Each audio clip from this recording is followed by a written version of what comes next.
เอานอนไปไหนลองนอนเลยนะเป็นยังลองมื้อแรกอาบน้ำเนาะคนละล่างเลยนอนตรงนี้เลยบ่นอนช้ำนี่คนมีอย่างเล็กนอนพี่น้องเนาะแล้วคันสมมุติอันหนาวเลยเฮ็ดซะได้เฮ็ดซะนั้นมัดหน้าเกิดลูกเกิดลูกเนี่ยเขา ยุ่งบ่ครบบ่ เอามือนี่อันนี้เลยพิธีเขาจะนะ ไปนอนประมาณนี้เนาะอยู่ไฟเลย กองไฟอยู่นี้เนาะมีกองไฟอยู่นี่เนาะ กองไฟมัน ไฟจะดังออมเลย อ้อมเลย ป้านะประมักคุดกินตัวนี่แหละมันข้าว แซ่บไหมบ่เตี้ย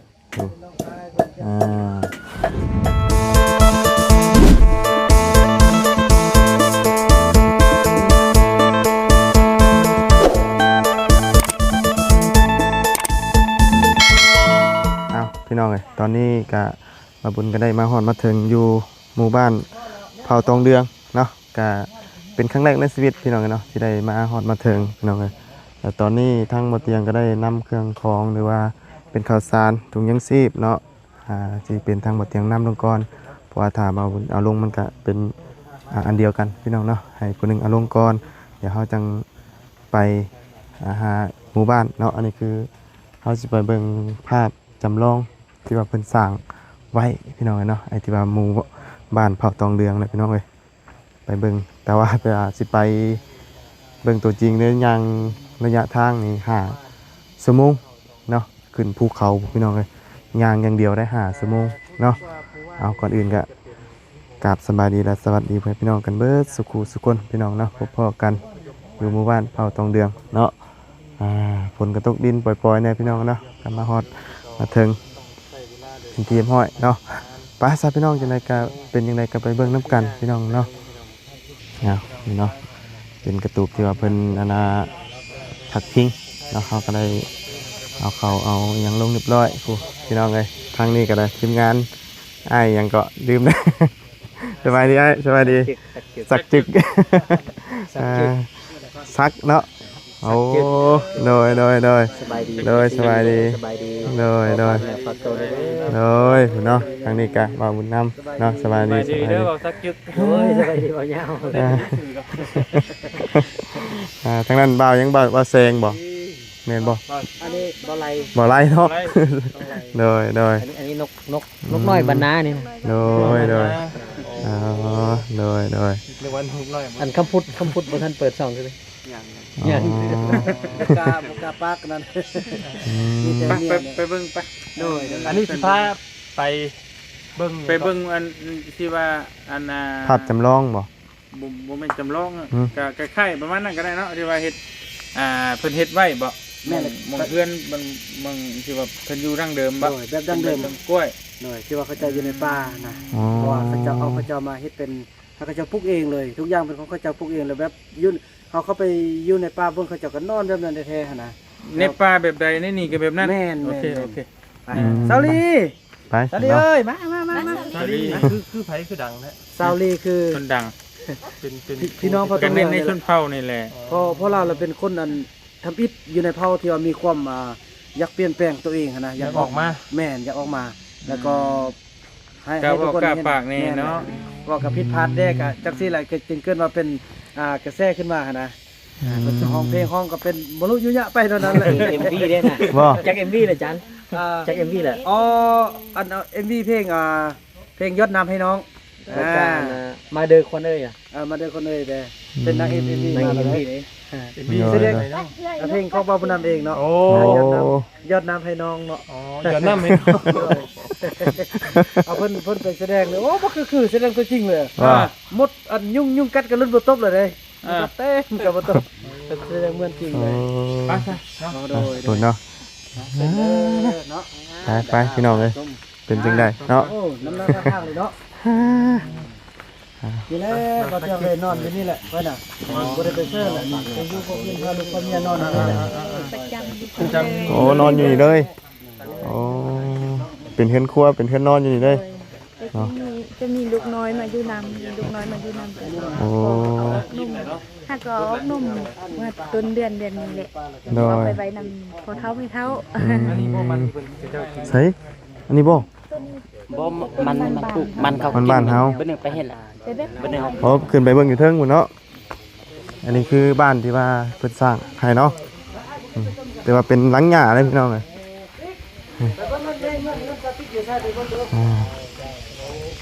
ตอนนี้ทางอ้ายบุญน้ำเพิ่นก็สิพาไปเบิ่งหมู่บ้านเผาตรงเดืองเนาะว่าสิเป็นจังได๋ ไปทางลูกนี้ก่อนบ่ ตอนนี้ ว่าไปทางนี้เลย โอ้ท่านนี่ออกมาทางนี้ พวกกลับมาทางนี้อันนี้ทางออกมันจะไปนี่นี่อันนี้เป็นภาพผมอิฐที่อันไปพบพระเจ้าเนี่ยเอาเพียงนี่แหละคือว่าอยู่ในป่าเป็นแบบนี้แหละอยู่แบบนี้แหละ อันนี้คือ นี่ไม่เท่าอันที่อันอาเยิ่มเมื่อกี้นั่นเห็นบ่นี่อาหารของพระเจ้านะ มักขีดาบ่ กินมะม่วงกินนั่นแหละ มะม่วงป่า เมืองปลา มะม่วงแปลว่าอยู่ป่า มะม่วงมันนั่น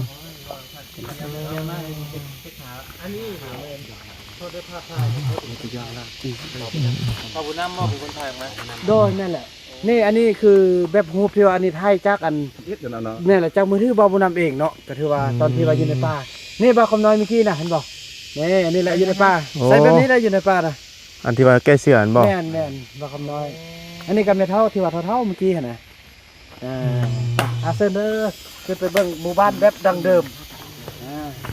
ไปเบิ่งน้ำกัน โอ้ยคำนี้ก็ได้แล้วนี่ อ่า ทำงานเป็นผู้เลยนี่ โอ้อันนี้ธรรมดาบ่เตียงธรรมดาตัวนี้นะอันนั้นพี่แหละบ่ใช่เป็นในโปะอ๋อนี่อันนี้จะเป็นอันพืชที่ว่าตั้งเขาตั้งอาหารของเขาเจ้าเนาะอันนี้แหละเงินบุญนะเงินบุญ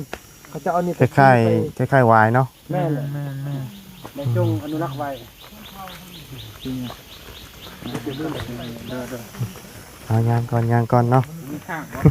บ่ บ่มีสิ หมูมีบ่ใครอยู่ฉัน แต่ว่าทางเข้าไปนี่โอ้มีเลย เฮ้ย โอ้มีข้างอีกอยู่ บ่ไปอะ มีทากมียุงโอ้ย่างขึ้นอันนี้บ่ได้แล้วยุงเต็มหมดแหละ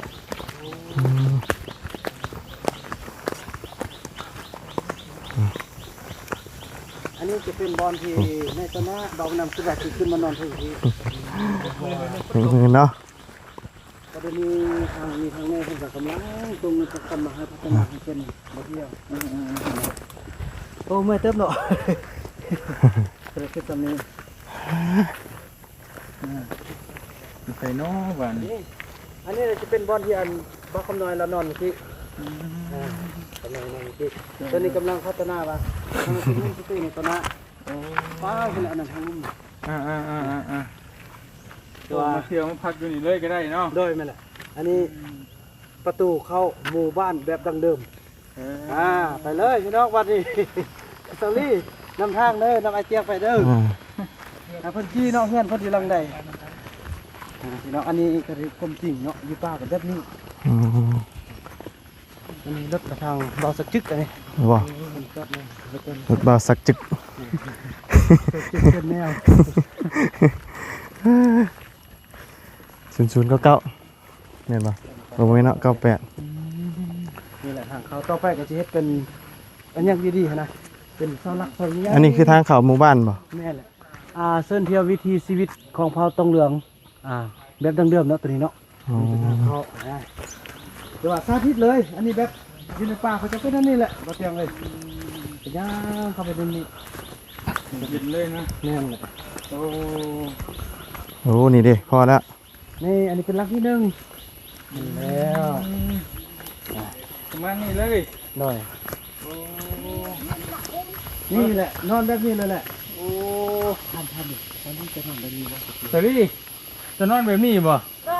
เฮ้ยมา ไอ้นอนแบบได้ชาทิศบ้างดู สาธิตด้วย แล้วให้แสดงว่าได้เฮือนเพิ่นแล้วกัน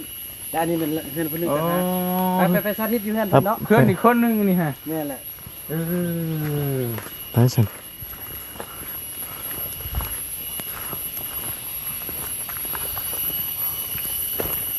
โอ้นี่เพื่อนเล่าอันนี้ แม่นแหละอันนี้เฮือนเราเฮือนเกาหลี บ่โอ้คืออยู่แบบนี้เลย ลองสาธิตดูนอนแบบไหน นอนมึงดู อย่าลืมตัวนะโอ้ยตะกี้คนเรามันขึ้นมาแบบนั้นนะน้อง อ๋อ ลองดูจะได้นอน คันมีกองไฟละแม่นเลย มันงามๆ แต่ว่าบ่มีกองไฟเนาะ เอาเบิ่งเด้อ คัน เอา มี เก็ ก บ อง เด้อ ไฟละแม่น เอาวิธีต้นอันต้นซาลี่นอนเอาเฮ็ดจังได๋ พ่อผู้บ่แม่น กระปูบ่แม่นเบื้อง โอ้ต้องปูให้ถึกแบบว่าตามหลักการดีๆเนาะ แต่การโอ้แบบนี้มันบ่ปูน่ะเด้อ นั่นแหละ หาย นั่นนี่แหละวิธีชีวิตแท้ๆแหละบ่เตียงเอ้ย นี่คือเผาตองเดืองอีดี แต่ว่าใบตองนี้คันได้เหลืองนี่เนาะ แม่นแหละคันเรื่องแล้วก็ย้ายไป ประมาณจักมื้อจังสิเหลือง เป็นอาทิตย์กว่าก็พอเขาจะเฮ็ดหน้า เออ เป็นป่าเฮ็ดหน้าเอานอนดู น้ จังได๋ องดู บ่ได้อ้ายนะเห็นมันมีงามงามไปสลืมเฮือนเก่านะ บ่ได้จุดพื้นบ่ได้ดังพื้น ปกติก็จะดังไฟอยู่กองเด้ เฮ้ยนอนแป๊บเดียวนึง อ่า ดังไฟคักแน่ใช่บ่เออ เอานอนไปได้ลองนอนเลยนะไปนอนมื้อแรกอาบน้ำเนาะคนละล่างเลยนอนตรงนี้เลยบ่ คอยนอน นอนซ้ำนี่คนมีหยังได้นอนพี่น้องเนาะ คอยนอน แล้วคันสมมุติอันหนาวเลยซะได้เฮ็ดซะนั้น บัดหน้าเกิดลูกอัน เกิดลูก เกิดลูกเนี่ยเฮา ยุ่งบ่ครบบ่ เอามือให้ นี่อันนี้เลยวิธีเขาจะนะ ไปนอนประมาณนี้เนาะอยู่ไฟเด้ ซุ่มกองไฟอยู่นี้เนาะ ก็ไฟ จุดอันนั้น รุ่นนี้ จุดนั้น ยุ่งบ่ครบบ่ชาวดี ยุ่งโอ้ หันได้ครบแล้ว บ่ยังทันได้ขาดคำ โอ้ นี่นั่งบ่ ฮะ คนเวลาฝนตกนี่นั่งอยู่บ่ ฝนตกแห่ฝนเอา ตกมาได้นี่ชาทิตแบบชมจริงเลย นอน เฮ็ดได้บัดนี้ฝนตกมาเฮ็ดได้เพิ่นคือนี่แท้เพิ่นตกก็บ่ได้สด อันมุ่งหน้าแห่บ่ได้ช็อตบ่ได้ แต่ว่ามันต้องไหลแต่ว่ามันต้องมีแม่กาดอยู่เท่านั้นบ่ บ่แบบนี้เลยแหละเบา บ่มีหยังนะบ่ได้มี อันนี้ถือว่าแบบดั้งเดิมอีหลีนะ แบบเที่ยวเพิ่นนอนแบบนี้เลย แบบนี้เลยทุกอย่างแบบนี้แหละนะไม้ก็ใกล้นำต้นไม้ต้นตอกจังซี่แหละไม้นะ เอาพี่น้องเลยไปแล้วนั่นก็คือกันคือกันเบิดเลยเนาะ โดยเราเฮาจะเอาทางนี้บ่เตียงออกไปบ้านเฮาเลยบ้านแบบบ้านอันเนี่ยก็บ้านปัจจุบันนี่เลย โอ้ ทางลง อันนี้ก็ได้จะว่าเอาขึ้นไป ขอบเลย จะว่าทั้งคือว่าเจ้าเราสิเมื่อบ่ โดยเพิ่นว่าสิไปสัญญาณแล้วสั่นไปสัญญาณ โอเค เพิ่นดีใจที่ได้พบแล้วดีใจ ไปขึ้นไปพุ่นก่อนจังหน่อยเอาขึ้นไปส่งแล้วอยู่รถพุ่นก่อนก็ได้ไปแล้วเฮาจังลงมาก็ได้บ่เป็นหยัง ฟอร์จูเนอร์บ่ เพราะเฮาก็จะจับ Fortuner อีหยังเพราะได้มีคือเราเด้ น้องผ่านไม่ขอยยังบ่ได้มีนะ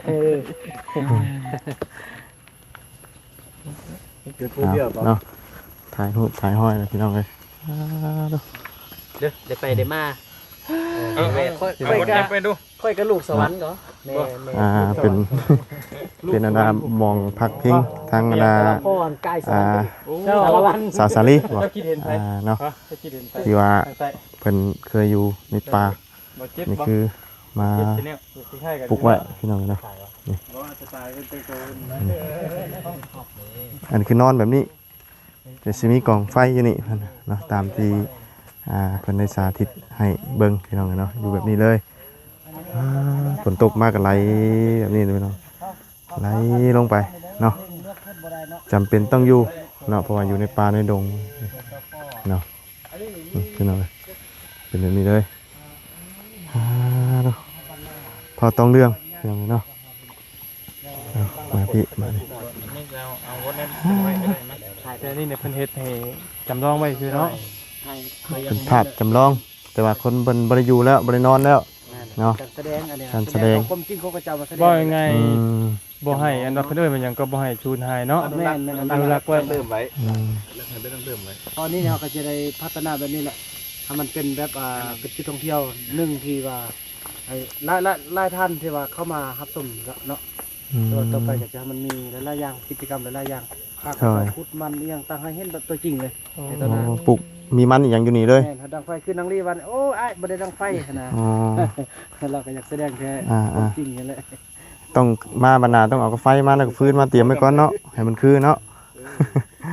อันนี้ยังบ่เห็นแบบเบิดทุกอันนั้นปานใดพี่น้องเนาะมีแต่เป็นภาพอันปลูกไว้ เจ้าอาศัยอยู่ เพิ่นเข้าอีกแม่นเป็นผู้นี้เนาะ แม่น ที่ว่าผ่านฮอดผ่านหนาวว่านี่เป็นผู้นี้ อืมนอนอยู่ป่านี่สมบปีแล้วเนาะพวกทากพวกอย่างนี้เนาะ แม่น กัดเนี่ยอุ้ย ถ้าเคยกัดซาลีบ่ ทักทัก เคยกัดเลยเนี่ย อีนี่น่ะบ่มีทัก มันจะบ่ อ๋อ เรามีลูกหรือเปล่า มี3คน เอายังป้อนลูกแบบตอนแรกเกิดนะ ตอนเกิดลูกคนนี้เอายังให้ลูกกิน เอามันเต้าเด้อกิน เอาเตาแล้ว มัน ก็ เตาย อดบุญที่เฮาเว้ากันเมื่อกี้นี่แหละ อืม ให้กันกิน ลูกกะมึงบ่ครบบ่หยังคือว่าบ่เป็นหยังเนาะ เขาได้มีอย่างคุ้มนะบ่ลูกเสื้อผ้านะเท่ บัดลูกเฮาอยู่มักดีๆเด้ก็มีเจ็บจะป่วยบัดนี้อยู่ในป่าบ่คืออยู่ได้ ย่ามเป็นไข่เป็นนาวได้ซะเพิ่นเป็นได้ ไข่ดาวกะอยู่นอนคด นอนนะใช่แต่ซัมดี้อ่ะนะดีอัตโนมัติเองเหรอ ดี ไปว่าให้มันเช่าเองเนาะ แม่คันบ่เศร้าแล้วมันไปเลย เศร้าแล้วก็ตายหลายคนไหนที่เขาเจ้าเสียชีวิตเหมือนเนาะ มองอาบน้ำอาบในเด้ อับตะห้วยตะห้องเฮ็ดอันหางลิ้นเฮ็ดอันบวกอีหยังกลางเนาะ เขาเจ้ามันไปอยู่หม้อน้ำซะได้นะ เจ้านางนี่มีการพัฒนามาตะกี้เลย ภาษานี่คล้ายกันบ่กับเจ้าพอรู้เรื่องกันอยู่บ่ คือคล้ายๆกัน 30% อ๋อกินข้าวเพื่อจังได๋จังซี่ กินข้าวนี่ตับแตบ ตบแตบโอ้โทษเลยพี่น้องเลยตบแตบกับมาบาทเลย ตับแตบเนาะ กินน้ำเลย คือน้ำเด้ กินน้ำละเวิร์ก เวิร์ก เวิร์ก เวิร์ก ไปเที่ยวเด้ ไปเที่ยวละจัก จัก อะไรจัก เดี๋ยวจัก จัก หมู่ป้าเด้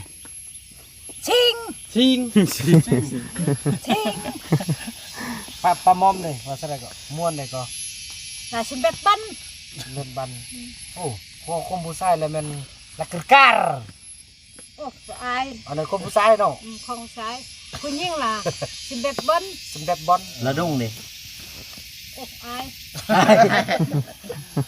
ลักกะการ งงกับทางนี้บ้าน ของซ้ายหักของซ้ายผู้ชายบ่มา คือมื้อนี่จะคือความระเทิงเนาะมื้อนี่ว่าซะได้ก็ ดักตี คือมีมือนี้มีดัง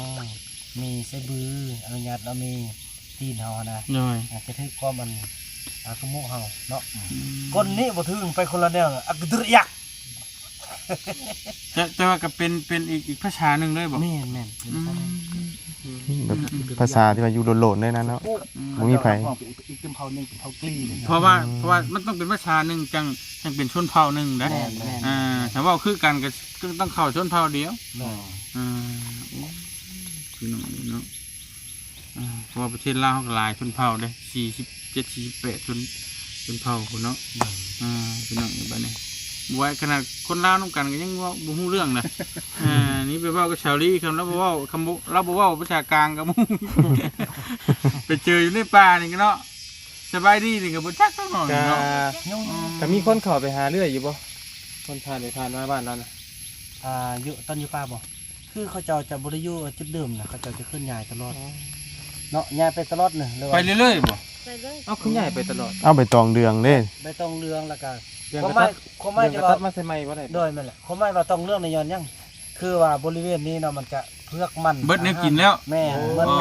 มันแล้วก็อันนี้ก็เรื่องพอดีแล้วเขาก็จะย้ายไปเติม ย้ายตำแหน่งอาหาร ตำแหน่งนั้นเลย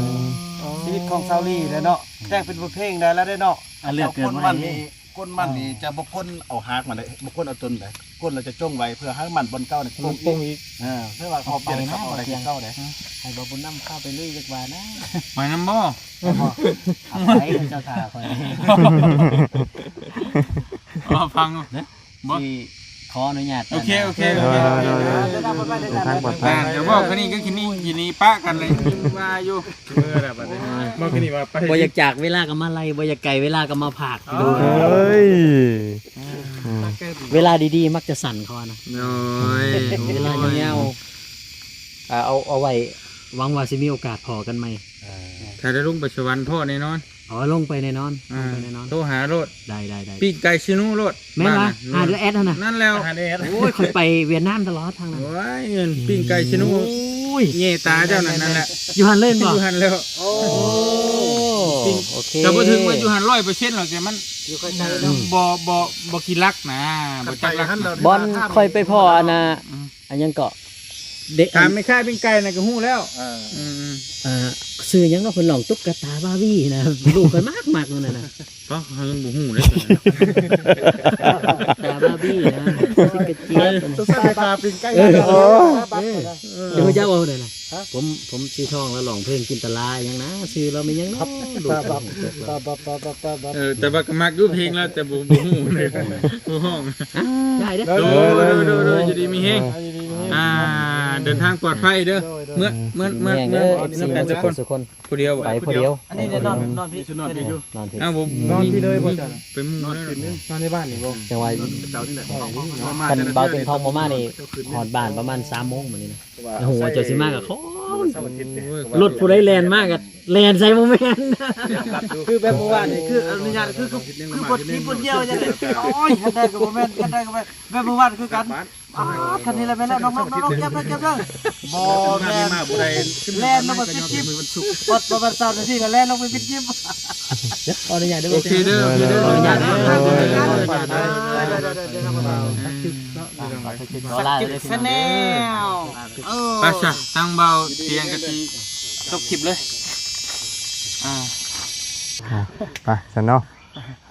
มา ตรงทางนี้เลยบ่บัดนี้ ด้วยกันบ่อยากขึ้นพูดแล้วมาทางนี้ อ๋อ ไปทางนี้ลงไป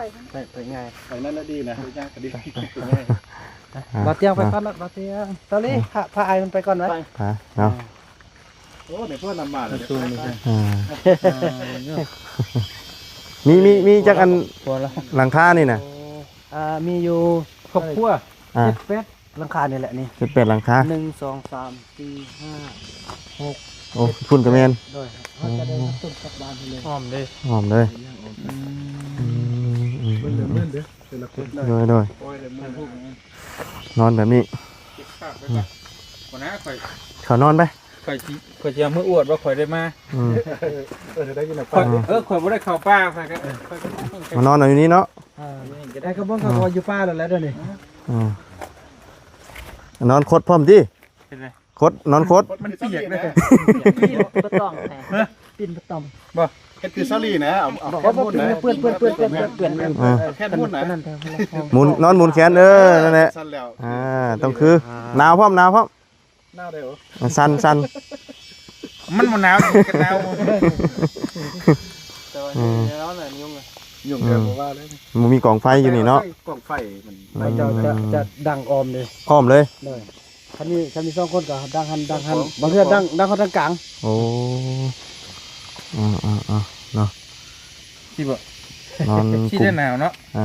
นะสั้น เถอะพุ่นบ่เตียงเป็นพอต้องเรื่องแล้วมื้อนี้ ชาทิตเลย ไก่ค่ะเป็นพอต้องเรื่องแล้วเดี๋ยวนี้โอ้ เตกอะอยู่ได้เลยเนาะ อยู่ได้ย้อนเฮา เพราะว่า บ่มี กินเลยอยู่ได้ มีหม่องอยู่หั่นน่ะถ้าว่าคือเฮาเคยอยู่อัน แม่มันอยู่นี่เลยมันกินแล้วมันอยู่ได้เลยเพราะว่าเฮายังน้อยเฮาก็เคยอยู่ให้อยู่หน้าเด้มันก็บ่ได้สะดวกสบายปานใดดอกก็จะว่าสิ่งสำคัญคืออาหารการกินนะ แม่นมีไฟมีน้ำนะเนาะอยู่กินเผือกกินมันไปจ้ะ อันนี้ตัดไปได้มือแล้วนี่เบาน้ำ อันนี้ได้อยู่ต้องมือเนี่ยต้องมืออย่างแค่มือ ต้องข้ามมือนี้ สงสารมื้อนี้บ่ เดินข้ามมือนี้ ต้องว่าบุญน้ำเลยขอบมุกขอบใจในลายที่พามาเรามาเที่ยวดีใจขนาดเลยเนาะได้มาเบิ่ง อันนี้ทั้งผัวอันน่ะ พอครับ สาวลีเนาะ ดีโดย เลยสวัสดี ตัวนี้พันนาเนาะ อยากตอนได้ แล้วก็ไม่ว่าไทยทอดด้วยว่าบางคนดึงมันบางคนขี้คานนะ ขี้คานบางเรื่องกับเบอร์เดียวคือว่าคำนวณเมื่อกี้นะเบอร์เดียวปกเท่านั้นเบอร์เดียวปกอยู่เลยแล้วก็นั่งคดแบบนั้นเท่านั้นเบอร์เดียวปกแล้วก็นั่ง ตัวนี้ชินา นาบาน อันนี้บ่งบอกว่าคนรู้คนมัน คนใดขี้ข้านนี่ ตัด บาง ตองกล้วยไว้ในลาย แม่ ประมาณนี้ ทำบ่มีไปตองกล้วยดิก็จะได้ใช้อันใบเคาะใบมะเคาะ มันก็ต้องง่ายไปหม่องที่มันมีใบตองกล้วย แม่น อันนี้นี่ใบต้นกล้วยป่าบ่ โดยเจ้าแม่นละ ต้นกล้วยป่า ต้นป่าบ่ โดยเจ้ามันน่ะ ได้ยินคน เป็นคนลาว ไปเฮ็ดนั่นได้จังไปพ่อเพิ่น เพิ่นเป็น FC FC ตามเพจได้บ่นำเนี่ย เพิ่นเซ็ตมา นํไปเอาเลยบัดนี้ นำมาเลย จับตัวเลย จับตัวเลย จับตัว ร้อยนี่ แต่ว่าบ่ได้เป็นคนบ้านนี่เด้อบ่ บ่เป็นคนบ้านนาตุงเมืองปักหลายครับเพิ่น อ๋อ เพิ่นติดตามมาเพิ่นว่าโอ้บ่าวน้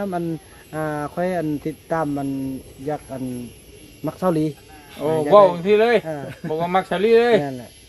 กันมักกันมาเบิ่งแล้วก็มักกันอีหลีหั่นนะก็เลยได้จดทะเบียนถูกต้องตามกฎหมายเลยนะมีทาง ที่เหลือเนาะคนเฮาว าสนาครู ผมได้คิด หน่อยนั่นเส้นมาเตียงต่อเนาะโอ้พี่น้องดีใจที่ ไป ได้ พี่น้องครับ พาบ่เตียงมาเที่ยงเนาะนี่อันนี้นี่คนขี้ค้านอันนี้ โอ้นี่คนขี้ข้าน ใส่ลาจากห้างเด้คนขี้ค้านนี่ อืม แต่คนก็หัวเพิ่มนี่เนาะ แม่น ขี้ข้านหรือหัว นี่แหละต้นไม้ต้นที่ว่าเขาเจ้ากินนะบ่เตียง อันนี้คือบุญบ่ อายศบุญ คือค่ายวายเนาะ โดยแล้วก็เฮ็ดเป็นไม้ตอกมัดบานมัดเฮือนเข้า อืม หลังนี่ว่าอยู่ในป่าแบบนี้นั่นแหละเขาอยู่น่ะเด็กแบบที่ว่าเขาเจ้าเฮ็ดเองนั่นแหละนี่ แต่ว่าหลักๆเลยต้องมีไฟคอนกลุ่มอยู่นี่เนาะ ต้องมีไฟ อืมแต่นี่เสียบ่มีไฟพี่น้องเอ้ย แม่น แต่อันนี่น่ะพักยอดคนแค้นบ่แกงกินนี่เนาะ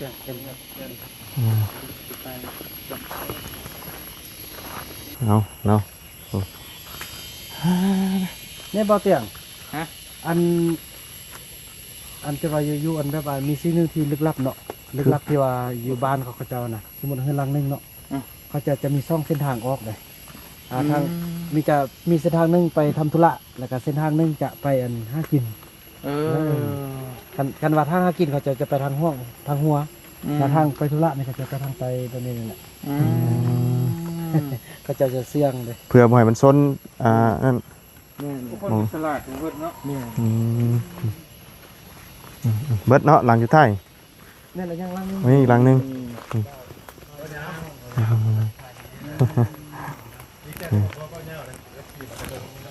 พี่น้องเลย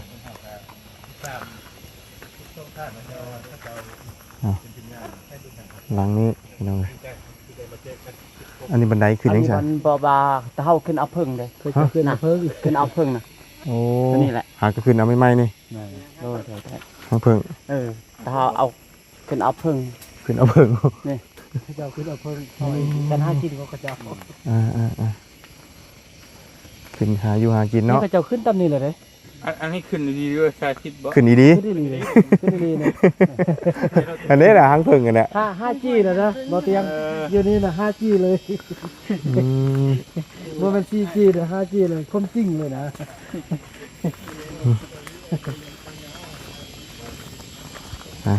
เบิดอันนี้เนาะ ว่าอันนี้ออก เบิดแล้ว ปัจจุบันนั้น ไปทางนี่ทางหลายๆมือแล้วว่าจะทาง มันตามมือมันแหละ โอ้ใหม่ๆได้นะเนาะ ก่อนสิงานเปิดงาน ก่อนจะเปิดงานไอ้ขึ้นบ้านใหม่นำทางมาฮอดทางปัจจุบันมาเนี่ย ฮอดเฮือนปัจจุบันแล้ว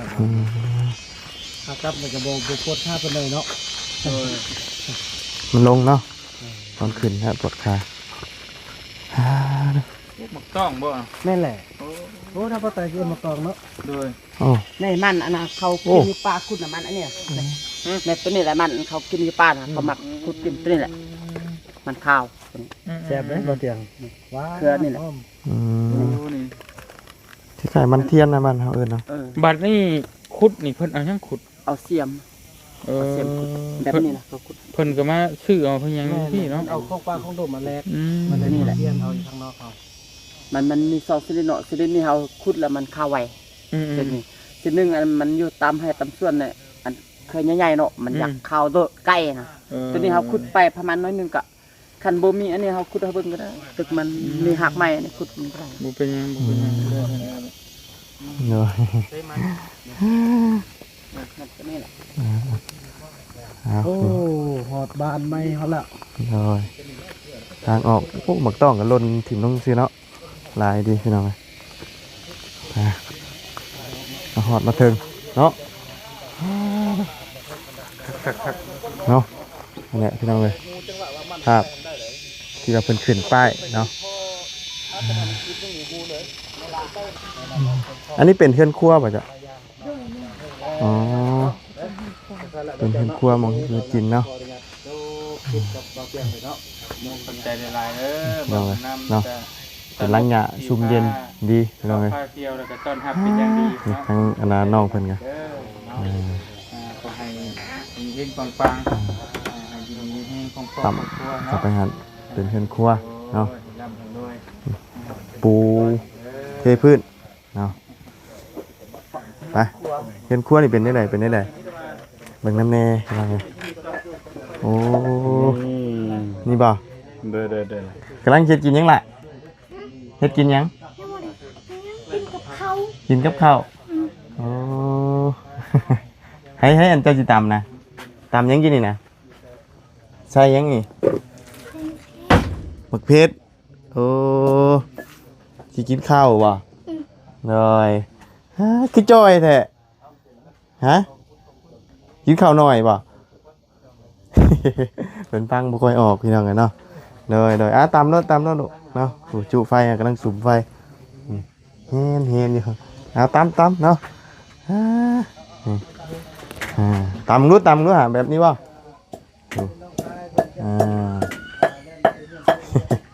ไปออกก่อนพี่น้องเลยเนาะเอาเนาะออกมาแล้วพี่น้องเลยเนาะมาบุญกันสีคอได้จบคลิปลำลาไปเพียงเท่านี้เด้อสาธุพี่น้องเนาะหลังจากที่เราไปเข้าไปเลาะไปชมเบิ่งทั้งหมู่บ้านเนาะเผาตองเดืองพี่น้องเนาะได้มาเห็นกับหูกับตาแต่ว่ามันเป็นภาพที่ว่าคล้ายๆหม่องอยู่จริงๆจังๆแต่ว่าเฮาบ่ได้ไปพี่น้องเนาะเราอยู่นี่แหละเป็นสร้างภาพจำลองหลังจากที่ว่านั่นก็ออกมาปุดมาเป็นเฮือนชานหลังใหม่ที่เพิ่นปลูกเพิ่นสร้างให้เนาะนี่ก็มาบุญกับชิดำลาไปเพียงแค่นี้พบเจอกันใหม่ขอบคุณแฟนพี่น้อง FC เด้อที่เข้ามาติดตามรับชมคอยให้กำลังใจด้วยตลอดมาไม่ว่าขึ้นเหนือลงใต้เนาะไปสำหรับนี้ไปแล้วสบายดีเด้อพี่น้องเนาะไป